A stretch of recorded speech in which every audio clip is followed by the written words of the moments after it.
I wanted to share with you all a little bit of history, American history. I so moved to share this information because I have met people in their 50s, people in their 40s, people in their 30s, people in their 20s who don't know about this American history, and it's sad. Um, who knows of America's biggest genocides? I'm gonna let you think about that real quick. Did you get your answer? Have you ever heard of Black Wall Street? Maybe. Do you know about Black Wall Street? Maybe. Well, Black Wall Street is American history, and yet we do not learn this in American history classes at school. They call this a race riot, but it was far from that. Before I get into it, let's just talk about Black communities now. When we go to Black communities, a lot of our stores and our markets are not owned by Black people. We see them owned by other races, collecting the Black dollar and then bringing it to their communities. When I say their communities, I'm talking about the Chinatowns, the Little Italies. When you go to Chinatown, all their stores are owned by who? Chinese? When you go to Little Italy, it's a whole community full of just the Italian market and Italian stores and Italian icy and Italian pizza and the Italian shoemaker and the Italian baker and the Italian cheese man. Let's move forward. Jewish people even do this, and yet we don't see this in Black communities. 1921 was the last time America has seen a thriving Black community, and this community was called Greenwood. It's a community in Tulsa, Oklahoma. Black people had their own homes, hospitals, public transportation systems, schools, clothing stores, churches, libraries, newspapers, and so much more. Hence why the neighborhood, the Greenwood neighborhood, was called the Black Wall Street. At this time, World War I had just had just ended, and tensions was rising because white men were coming home and they were seeing this Black community thriving, and they were wondering, why does these Black Negroes living in mansions and eating off of fine china and they don't have the same? So that didn't do much for the tension. It was kind of as if we were segregated, like they wanted us. They didn't want us a part of any of their stuff. Therefore, Black people created their own, and yet it was still a private problem when Black people thrived. Let me get a little bit more into this history.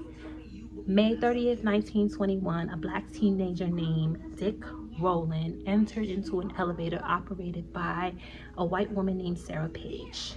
Soon after, the white woman screamed and Rowland fled. Police were called and Rowland was arrested the next day. Pay attention to the dates. May 30th, now he's arrested May 31st. A white-owned newspaper called the Tulsa Tribune reported that the white woman was sexually assaulted. But later on, his charges was dismissed. Now, we know how reports go. Just look at the Central Park 5, and that happened after integration. Barbecue Becky's, look at the situation that just happened the other day. So let's question the validity of those reports. During this time in history, lynchings were common. White men had the reputation of taking actions on their own for punishment, hanging and lynching Black people, taking pictures by their victims, and they would post it everywhere as it was a symbol of pride, kind of like hanging their head on your wall. They were doing that with these Black men and women that they were lynching. White men wanted to take matters into their own hands, and they stormed the courtroom demanding that Dick Rowland be released so that they can handle him themselves.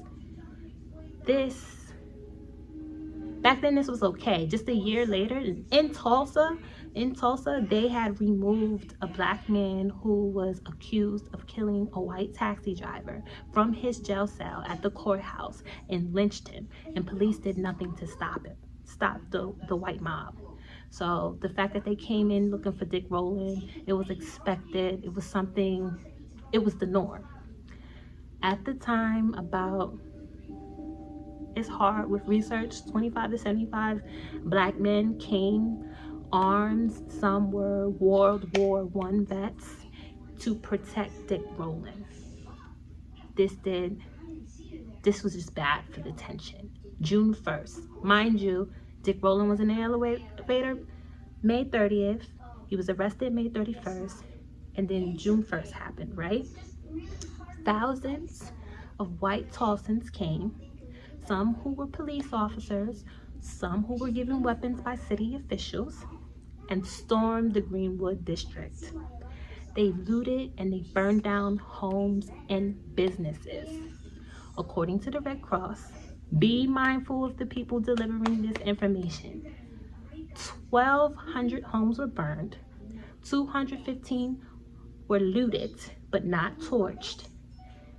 2 newspaper companies, a school, a library, a hospital, churches, hotels, stores, and many other black owned businesses destroyed and burnt down to the ground. The National Guard even came in to further assist with the destruction of Greenwood district, dropping down bombs. They reported thousands, but the numbers are probably more because they had mass graves of black fathers, black mothers, black daughters, black sons, black babies died in Tulsa, June 1st, 1921. But we never, ever, ever, ever, ever learned of this in our American history class.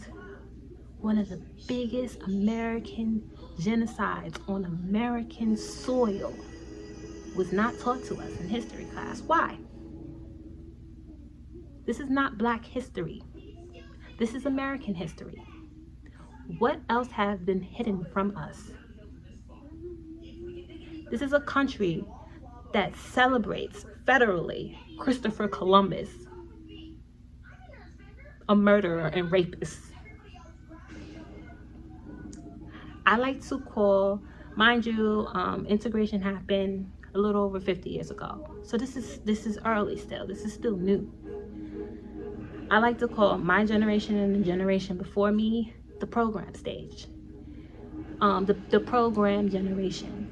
This is the generation when we finally integrated, and then they took our babies and our children's, and they taught our babies and children's exactly what they wanted us to know. We're brainwashed. We don't know our own history. I learned this in my late 20s from somebody from Africa. That means people in Africa know my history better than me. Didn't learn this here. Didn't learn this in American history class. I learned this from somebody who's not even from here. So my spirit is here now. Now I just want to help get this information out. I want to motivate you all to learn your history, learn who you are, learn about your ancestors, listen to your Martin Luther King speeches, listen to your Malcolm X speeches. They're speaking to you knowledge. They're telling your history. Don't just know about them. Actually listen to what they had to say.